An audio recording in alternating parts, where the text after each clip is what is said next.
ስትፈጠሪ ደግሞ ታምራለሽ። ወደ ጉዳይ ልገባ እኮ ነው። ወፍረሻል ደግሞ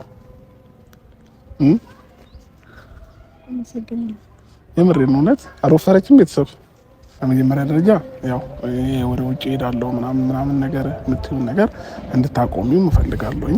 እሺ አሁን ምንድነው የምትፈልገው ከኔ? እኔ አክሰፕት እንዳደረግ የምትፈልገው ነገር በቃ ወደ ውጭ ሀገር ሄዳለሁ የምትይውን ነገር ተይና ልጃችንን እኔም እየመጣሁ እየጠየቅኩት እዚሁ እናሳድግ ነው እያልኩሽ ያለው። ይሄ ደግሞ የኔ ሀሳብ መሄዱን አልተውም። ይዤ ነው የምሄደው። ስራዬንም እዛ ነው የምሰራው። ኤቭሪቲንግ ላይፍ ሁሉ እዛ ነው የሚቀጥለው። እኔ እያልኩሽ ያለሁት በቃ እዚሁ ሀገር ሁኚ።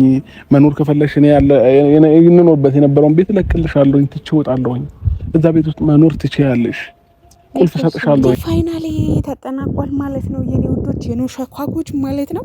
የት ነው የምትይዩ? እንደው ነገ በሰፊው ቁጭ ብዬ ለእናንተ ሀሳብ አስተያየትማ ግዴታ ያስፈልጋችኋል።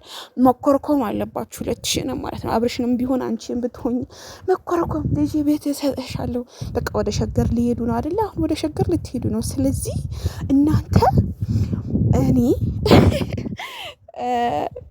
ብቻ ደስ ብሎኛል አብራችሁ ስለመጣችሁ ማለት ነው። ምክንያቱም በጣም ብዙ የሚናደደው ሰው ስላለ አብራችሁ ስለመጣችሁ በጣም ነው ደስ ያለኝ ማርያምን። ሆኖም ሳለ ግን የትም አትሄጂም፣ የትም መሄድ የለም። ነገ እስከ ነግቶ እስከ መፈተፈት ድረስ ጨንቆኛል። ብቻ ግን ይችን ትንሽ ስላየኋችሁ ደስ ስላለኝ ገረፍ ላርገው ብዬ ነው የኔ ወዶችና። እንዴት አያችሁት እናንተስ ቤተሰብ? የእነ ሩቲና የአብርሽ ልጅ ይዤ እሄዳለሁ ምናምን የት ነው የሚካሄደው? ያላባት ፈቃድ የት ነው የሚካሄደው? እንዴ አንቺ ማታርፊ እንዴ? ምንም ነገር አታውቂም እንዴ? ሩታ ደግሞ ዝም ብሎ ማውራት ብቻ እኮ አይደለም እኮ።